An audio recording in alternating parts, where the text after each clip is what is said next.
Je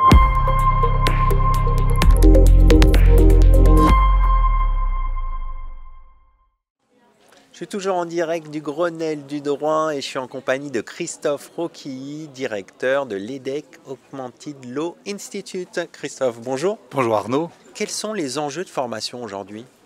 Alors, ce que j'ai envie de dire, c'est que pour les juristes, donc quelle que soit la profession, donc que ce soit en entreprise, avocat, etc., les enjeux de la formation doivent vraiment s'inscrire dans une réflexion sur la carrière, au bon sens du terme, pour avoir une approche vraiment structurante des compétences en tant que juriste que l'on a besoin de développer et d'acquérir pour sa vision carrière, que ce soit une carrière verticale, une carrière horizontale, ou ce qu'on appelle aussi les carrières circulaires. Par exemple, c'est l'avocat qui part en entreprise, qui revient après en entreprise en direction juridique.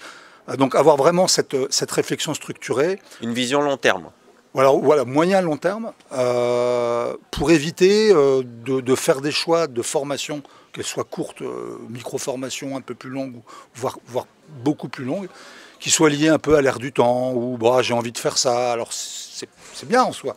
Mais est-ce que ça aide à se projeter dans un avenir ou un futur possible? C'est pas certain. Et puis, je pense que c'est aussi important que les organisations, que ce soit des cabinets ou des directions juridiques ou des directions fiscales ou des directions compliance, aient aussi cette réflexion-là par rapport à leur vision et leur futur souhaité, en se disant, bah, nous, d'ici 5 ans, on a besoin d'avoir ce portefeuille de compétences, d'amener les équipes vers ce portefeuille-là.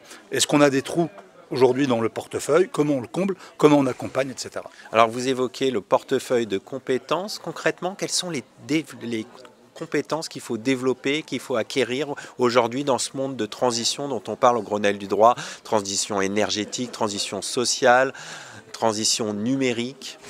Alors évidemment, quand on a pour métier de pratiquer le droit, il faut toujours être à jour dans son domaine d'expertise. Ça, je pense que c'est un incontournable, sauf si on veut quitter le métier pour faire tout à fait autre chose.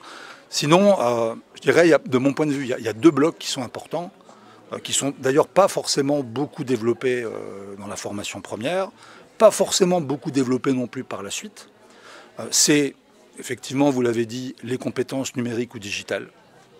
Être capable de comprendre ce qu'est la technologie ou une technologie en particulier. Alors il y a toute la vague des IA aujourd'hui. Bon. Bien sûr. Être capable ensuite de s'en emparer dans sa pratique, de l'utiliser et d'exercer un esprit critique, qui je pense est l'essence même du métier de juriste au sens large. Donc il y a ce premier bloc-là, et puis le deuxième grand bloc, ce sont les compétences humaines, ou ce qu'on appelle les soft skills ou les compétences comportementales. Alors certains disent parfois, oui, ça peut être désolé du terme, hein, du bullshit. Moi je ne suis pas d'accord avec ça, parce que ce qui relève des compétences dans les relations avec les autres, a fortiori quand on est manager, quand on est dirigeant, quand on doit piloter de façon transverse des projets avec des personnes très différentes, ça s'apprend. C'est pas inné, ça s'apprend comme s'apprend la formation du contrat, l'exécution du contrat, les règles de conflit de loi. Donc ça doit se travailler, et d'autant plus que plus on va aller vers une utilisation des technologies dans les métiers du droit, et vers une automatisation, ne serait-ce que partielle, de certaines tâches, plus on va se recentrer justement dans la relation avec l'autre, parce que c'est ce que vont attendre les coéquipiers, c'est ce que vont attendre les clients, d'être plus proches, parce qu'on a regagné du temps. Et ça, bah voilà, il faut avoir les compétences pour le faire, ça n'est pas que de l'état d'esprit.